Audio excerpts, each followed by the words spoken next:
le chamallow, là, le loukoum, là, qui va se présenter, il avait dit, Yacine Bellatar, voilà, je cherchais son nom. Ce gros loukoum, il va vouloir se présenter alors? Non, parce qu'il avait dit, si Zemmour se présente, le lendemain je me présente. D'ailleurs, t'as pas tenu parole, hein. Parce que Zemmour s'est présenté, alors Zemmour l'a fait, Zemmour il a posé ses couilles sur la table, et puis Yacine Bellatar, on t'attend toujours, hein. On t'attend toujours. Un duel Yacine Bellatar-Anas Kazib en finale, au deuxième tour, ça aurait de la gueule, hein. Ça aurait de la gueule, mine de rien, ça serait drôle à voir. Mais en fait, va falloir un peu se calmer, hein. Va falloir arrêter d'être con, hein. Ça va déterminer l'avenir du pays. On n'est pas dans un jeu de télé-réalité, là, tu vois. Mais bon, maintenant, n'importe qui peut se présenter. Alors moi, je propose aussi un truc. Moi, je veux bien me présenter pour représenter le vote blanc. Voilà. Au moins, il y aura un nom. Je donnerai mon nom pour représenter le vote blanc. Bénévolement, hein. Voilà, juste bénévolement pour que le vote blanc soit vraiment comptabilisé. Qu'on rigole un peu aussi, tu vois. Voilà, j'aimerais un peu de clarté pour qui a voté pour qui. Tu vois, qu'on voie un peu les vraies personnes et les fausses personnes. On pourrait faire un pourcentage, fausse personne, 70%. Vraie personne, 30%. Le pire, c'est que ça m'étonnerait même pas en vrai. 70-30 à peu près. Voire peut-être 80-20 ou 75-25. Oh, moi dans la vidéo, j'ai pas peur de dire que je vais voter Le Pen ou que je vais voter Zemmour. Il y a une honte à ça. J'aurais plus honte d'aller voter Macron. Mais même, allez voter Macron, n'ayez pas honte. Il a fait un superbe quinquennat. Tout ce qu'il a promis, il a fait. Il n'y a pas de honte. Continuons comme ça. Je veux dire, c'est hallucinant. Après, on entend aussi, j'ai entendu sur une émission, je crois que c'est Les Informés. Là aussi, je crois que c'est sur RTL. Non, France Info peut-être. Donc on avait quelqu'un qui avait très mal compris ce que voulait faire passer Éric Zemmour dans ses messages. Parce que si vous voulez que je lise un message tout récent d'Éric Zemmour, ça date d'aujourd'hui à son meeting. Donc à son meeting à Villepinte, il a dit un truc par rapport à l'immigration, un truc intéressant. Je pense qu'il le pense, hein. Je pense quand même que c'est quelqu'un de vachement honnête. Donc il a dit depuis des mois, je sillonne la France, je rencontre les Français, deux craintes les hantent. Celle du grand déclassement, avec l'appauvrissement des Français, le déclin de notre puissance et l'effondrement de notre école. Bon, quand il dit école, en gros, c'est l'effondrement de notre société globale, hein. Notre existence en tant que peuple français n'est pas négociable. Notre survie en tant que nation française n'est pas soumise au bon vouloir des traités ou des juges européens. Oui, parce que les juges européens aussi, ils ont aussi dit que bientôt, bon, bref. Ils ont dit, en gros, qu'il fallait interdire le mot Noël. C'est pour ça que je bug, parce que ça me rend malade d'entendre des conneries pareilles. Il fallait interdire le prénom Marie et le prénom, je crois, Joseph. Vous, on va vous déloger, mais vite fait. Non, parce que ça commence à me rendre fou, des trucs comme ça. Ça me fait bugger. Émotionnellement, ça me fait bugger, tu vois. Des trucs pareils, tu bugs tellement c'est de la connerie pure. Mais ça fait partie de mes théories aussi. Je pense qu'un jour, on ne fêtera plus Noël. Qu'on soit bien clair. Si on continue comme ça, à avoir des soumis qui dirigent la France, je vous garantis qu'un jour, tu n'auras pas d'autre choix que de fermer ta gueule. Tu feras plus Noël, tu feras plus Pâques, ça sera terminé. Ça, j'y crois. Si on ne change pas, si on ne se réveille pas, un jour on ne fera plus de fête de Noël, plus de fête de Pâques, plus rien. Tu auras juste le droit de fermer ta gueule et de dégager de ton pays. Voilà. C'est tout ce que tu auras droit, hein. Ça, j'y crois dur comme fer à ce truc-là. Si on ne change pas, ah oui, c'est sûr que si on change tout, on continuera à faire Noël. Mais si on laisse faire des conneries pareilles, je te garantis. Parce que ces gens-là, qu'est-ce qu'elle est en train de dire, celle-là, la Ursula von der Leyen, je sais pas quoi, là. Elle est en train de dire, en gros, que tout doucement, on va nous faire effacer certaines de nos coutumes, certaines de nos traditions, pour faire plaisir à l'immigration voulue, qu'on nous installe de force en Europe, et qui est voulue, hein.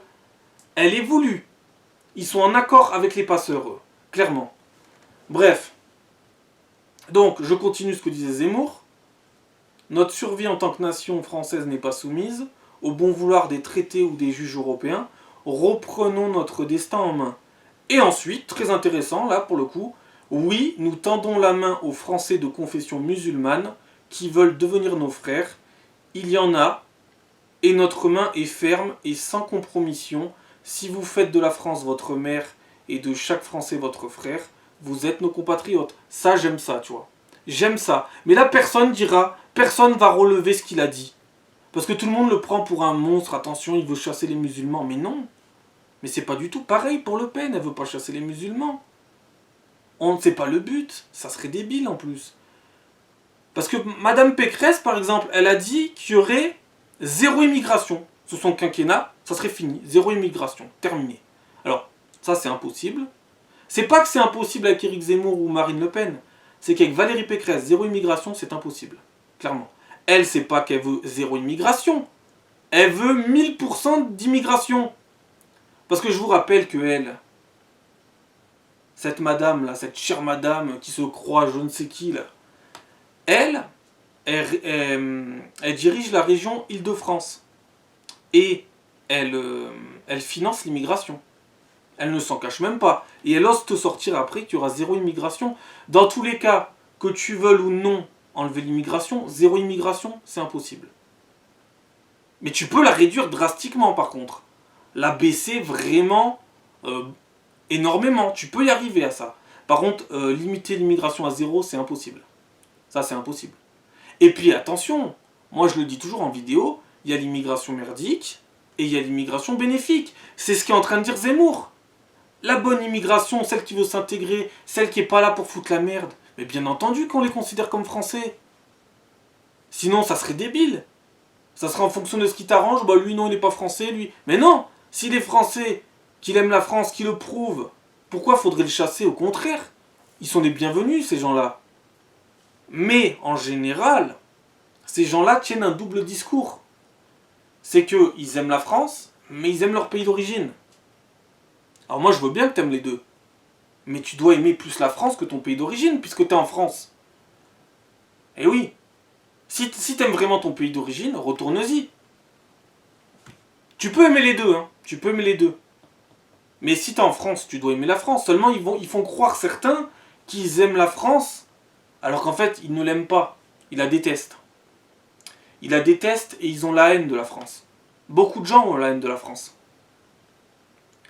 Ils ont la haine de la France parce que... On va savoir pourquoi. Hein. Peut-être parce qu'ils font un constat en arrivant en France que c'est beaucoup mieux que chez eux. Et comme ils peuvent pas le reconnaître autrement, ils ont la haine. Tu vois, au lieu de reconnaître... Moi, par exemple, j'ai des amis africains qui m'ont dit, par exemple, où on habite, il y a des choses. Faut pas croire, faut pas tomber dans le cliché, on a des choses. Donc voilà, les clichés, déjà, ils ont rien. Enfin, ça dépend des pays, bien entendu. Mais dans certains pays africains, ils ont des choses. Mais par contre, eux, ils ont eu la lucidité de me dire, et l'honnêteté de me dire, au niveau médecine, on n'a rien. Voilà. Moi, je préfère entendre des gens qui sont honnêtes et qui disent, niveau médecine, on n'a rien. Il y a des cliniques en Afrique, mais il faut payer très cher. Sinon, on n'a rien. C'est des cliniques pour riches. Par exemple, en Afrique du Sud, etc. Mais eux, ils ont l'honnêteté de reconnaître qu'ils n'ont rien, au niveau médecine, en tout cas. Et que dans beaucoup de domaines, ils n'ont pas grand-chose. Et que des fois, ils ont aussi. Mais les gens d'origine maghrébine, pas mal de gens d'origine maghrébine ne reconnaîtront pas qu'ils n'ont rien là-bas. Non, ils diront là-bas c'est trop bien. Comme elle a fait Aïcha en passant sur RTL. Aïcha en passant sur RTL, l'Algérie c'est trop bien. Je sais pas, j'y suis jamais allé. Mais à mon avis, si t'es ici, et si beaucoup de gens sont ici, c'est que l'Algérie c'est pas si fantastique que ça, tu vois. Ça a sûrement ses bons côtés, parce que on peut pas non plus tout jeter. Hein. C'est comme en France, il y a des trucs un peu moins bien qu'à d'autres endroits.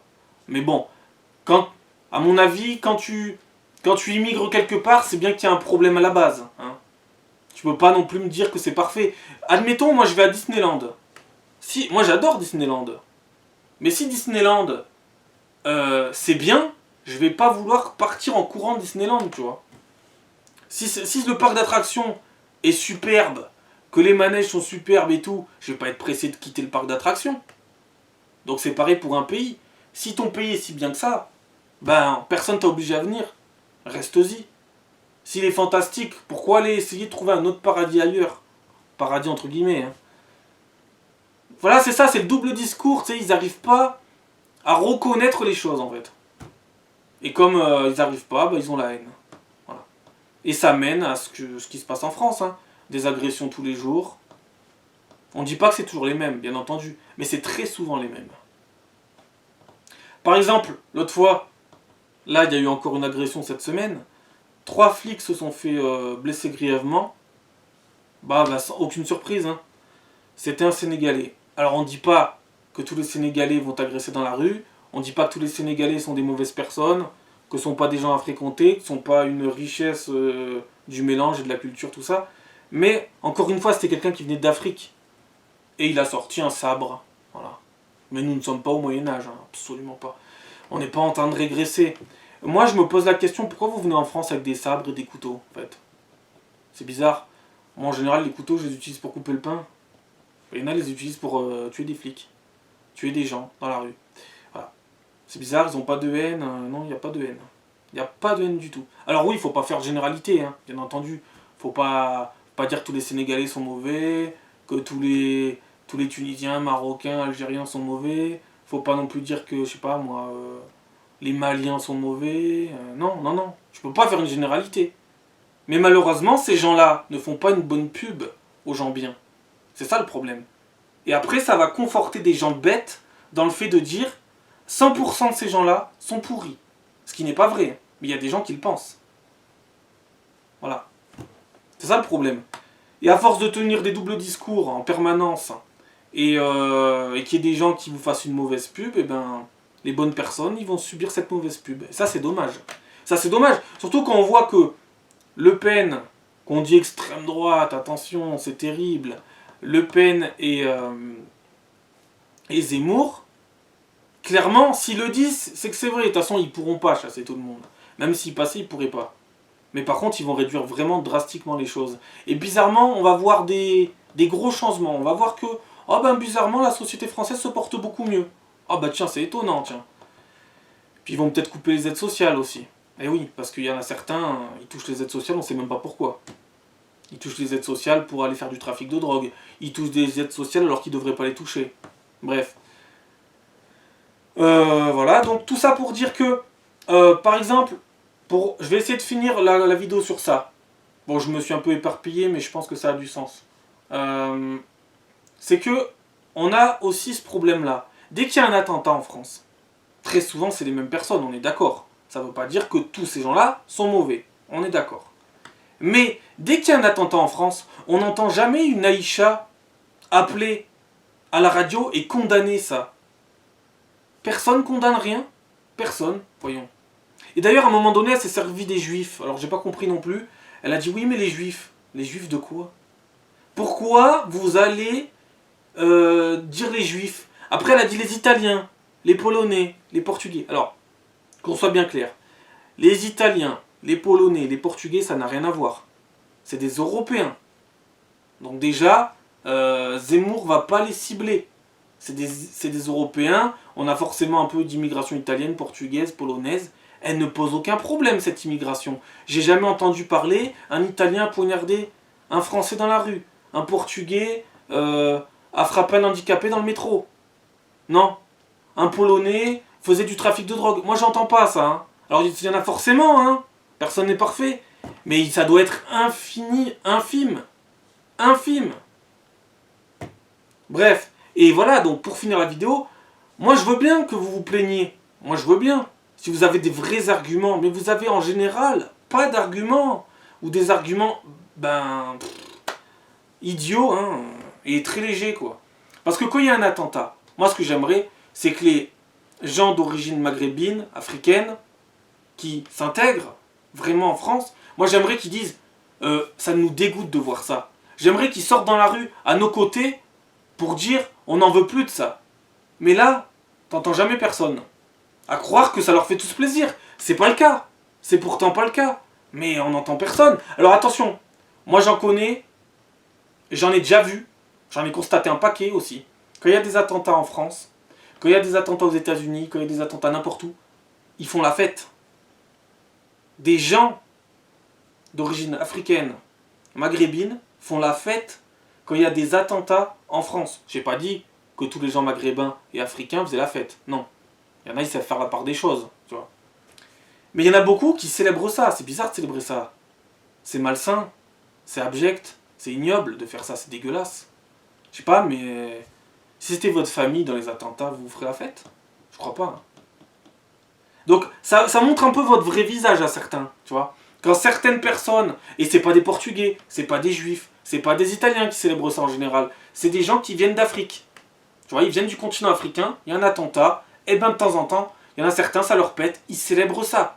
Par exemple, je suis persuadé, ça je l'ai pas vu, mais je suis persuadé que quand il y a eu les attentats de Charlie Hebdo, quand il y a eu les attentats du Bataclan, pour parler que de ces deux attentats-là, je suis sûr qu'il y a eu des gens d'origine africaine, maghrébine, qui se sont réjouis de ça, qu'on fait la fête. Et après on te dira qu'il n'y a pas de problème en France. Et bien entendu aussi qu'il y a eu des gens maghrébins et africains qui ont eu de la peine. Et ils se sont dit, mais voilà l'image de marque qu'on a. Mais ces gens-là, moi je vous dis, faut qu'on soit ensemble. Faut qu'on soit ensemble, faut qu'on se batte ensemble contre ça, contre ce problème. Parce que après vous payez, vous allez vous prendre une mauvaise pub, une mauvaise image, alors que vous n'êtes pas comme eux. Vous êtes peut-être du même pays, mais vous n'êtes pas comme eux. Et donc, quand il y a un attentat, je sais pas, venez à la radio, venez à la télé, dites que vous trouvez ça dégueulasse. Mais malheureusement, on vous entend pas. Et dans cette société en général, eh ben les gens, il faut toujours qu'il y en ait un qui s'élève pour que les autres suivent. C'est triste. Que ce soit pour les bonnes ou les mauvaises raisons en plus. Quand il y a un connard qui fait une connerie, ben il y en a 10 qui suivent. Mais quand il y en a un qui fait quelque chose de bien, suivez-le aussi, bordel. Suivez-le. Oui, peut-être que vous allez passer pour des gens qui n'ont pas de personnalité. Mais non, peut-être que vous allez aussi vous révéler à ce moment-là. Parce que oui, il y a des gens sans personnalité qui vont suivre bêtement pour des bonnes choses comme pour des mauvaises. Et qui en plus sont au fond d'eux des pourritures. Ça existe aussi. Mais si vous êtes des bonnes personnes et que quelqu'un vous montre la voie, suivez-le. Si vous jugez que c'est bien, suivez-le. Pour qu'on avance tous dans le même sens. On s'en fout de la couleur, on s'en fout des religions. On s'en fout. Le respect des autres et le respect de soi, l'éducation, c'est ça qui est important. C'est ça qui est important. On ne dit pas que pour être français, il faut être que blanc. On ne dit pas que pour être français, il faut être chrétien. Non, pour être français, il faut juste aimer la France. Et aimer son prochain, c'est tout. Avoir une éducation, donner une bonne éducation. Voilà, ça va faire la part des choses, ça va faire preuve de nuance. Voilà, être quelqu'un d'intelligent, quoi. Moi, pour moi, c'est ça, être français. Mais je sais qu'en France, beaucoup de gens, c'est pas ça, être français. Eux, être français, c'est... Pour certains, c'est une honte d'être français. C'est un vrai problème qu'il y a en France. Et c'est un problème qui est pas juste... juste on en parle et il se passe rien. Non, tous les jours, il se passe des problèmes. Tous les jours, il y a des voitures brûlées. Tous les jours, il y a des gens qui se font tabasser, poignarder. Il y en a tous les jours. C'est pas une fois de temps en temps. C'est pas des trucs... c'est pas des, comment on va dire, des faits divers. Non, les faits divers, maintenant, c'est tout le temps. Ça se généralise tout le temps. Et je serais même tenté de dire que la société française, elle se gangrène. Quand on dit oui, il y a des quartiers sensibles, il y a des ghettos. Mais excusez-moi, il serait peut-être temps aussi d'être lucide, là. Ça se ghettoise de partout en France. Que ce soit des petites villes, des villes moyennes, des grandes villes, ça se ghettoise de partout. La gangrène, ça s'est tellement enraciné avec 30 à 40 ans de laisser aller, de ça va marcher, l'assimilation, l'intégration, ça va marcher, ça ne marche pas. Ça ne marche plus. Ça ne marche qu'avec les gens intelligents. Ça ne marche pas avec les autres. Ça ne marche pas votre truc. Ça ne marche pas. Et ça ne marchera plus. Hein, tant qu'on n'aura pas changé les choses. Voilà. Donc la prochaine fois, je ferai sûrement une autre vidéo. Pour répondre d'ailleurs à la précédente vidéo que j'avais fait sur Mélenchon et Zemmour. Parce qu'il faut que je réponde à Mélenchon. J'ai noté pas mal de trucs. J'ai noté pas mal de trucs que je vais trier. Et après je ferai des vidéos là-dessus. Voilà. Là j'ai dû faire comme d'habitude. J'ai dû un peu partir dans tous les sens. J'espère avoir été assez clair. Je sais pas si j'ai été clair. J'espère. Si jamais donc, vous voyez cette vidéo et que vous avez quelque chose à dire, si la vidéo vous a pas plu, vous avez le droit. Mais bon, en général, je pense que ce que je dis là, c'est la pure vérité. On a chacun sa vérité, c'est vrai, mais je pense quand même que je m'en approche énormément. Donc si quelqu'un apprend à mettre cette vidéo, moi je veux bien que, je sais pas, il mette un commentaire. Voilà, que tu vois, qu'on avance, qu'on grandisse un peu, qu'on s'élève, tu vois. Si, voilà, si ça lui plaît pas, moi je veux des commentaires. Alors pas des commentaires haineux, pas des insultes et tout ça. Ce qu'on veut, c'est avancer. On veut quelqu'un qui... Moi je veux des gens qui mettent un commentaire, ils ont pas aimé, mais qui me disent pourquoi ils ont pas aimé. Mais pas des trucs, voilà, qui n'ont pas d'arguments et pas des commentaires sans argument, sans rien. Ça sert à rien ça. Voilà. Et puis si vous avez aimé la vidéo, dites-moi aussi. Voilà. Donc voilà, je ferai d'autres vidéos, sûrement plus longues ou plus courtes, je verrai bien. Parce que j'ai noté pas mal de trucs, il faudra que je mette tout dans l'ordre. Voilà. Voilà. Bon, ben, j'espère que cette vidéo vous a plu, que j'ai pas été trop... que je me suis pas trop éparpillé dans tous les sens, comme j'ai l'habitude de faire. Même si en général, je trouve qu'il y a vraiment un sens. Bref, bah, ciao, à la prochaine.